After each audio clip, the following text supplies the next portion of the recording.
Goliath est important. Shalom bien-aimés dans le Seigneur.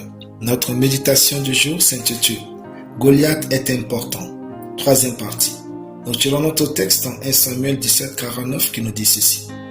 Il mit la main dans sa gibecière.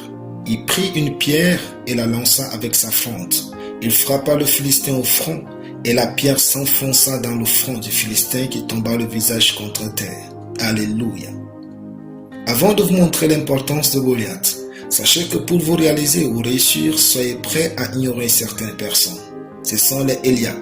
Il est écrit, Eliab, son frère aîné qu'il avait entendu parler à ses hommes, fut enflammé de colère contre David et lui dit, « Pourquoi es-tu descendu et à qui as-tu laissé ce peu de brebis dans le désert? Je connais ton orgueil et la malice de ton cœur. C'est pour voir la bataille que tu es descendu. » 1 Samuel 17, 28. De vous à moi, y avait-il une bataille? Se battait-il vraiment avant l'arrivée de David? Non. Généralement, ceux qui n'ont pas ce que vous avez pensent à tort que vous êtes orgueilleux. Les gens qui n'ont pas cette passion unique comme vous croient que vous exagérez. Donc, il y a des gens qui ne font rien et qui ne vous aiment pas. Parce que votre succès expose leur médiocrité. Votre progrès révèle leur incompétence. De telles personnes, comme David, ignorez-les.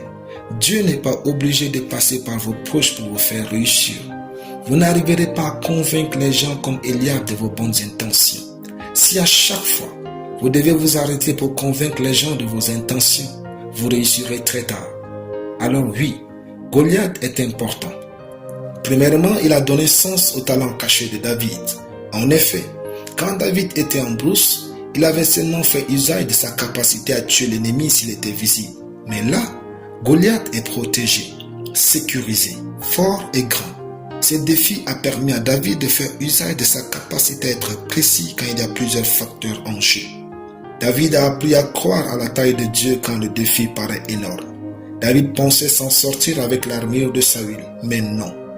Les problèmes de la vie ne viennent pas pour vous éteindre, mais pour révéler ce qui est caché en vous comme don, intelligence, innovation et créativité. Dieu a investi en vous des talents dont vous ne soupçonnez même pas l'existence. Tout défi dans votre vie est sur mesure. Dieu le permet, car il sait quoi vous laisser vivre pour faire jaillir le meilleur de vous. Vous avez en vous le nécessaire pour faire éclater la gloire de Dieu. Alléluia. Prions. Je déclare que tout mon cœur soupire après Dieu et la connaissance véritable de sa parole au nom de Jésus. Amen. La lecture biblique en une année, Jérémie 46 à Jérémie 50. Soyez bénis, c'était le pain du ciel.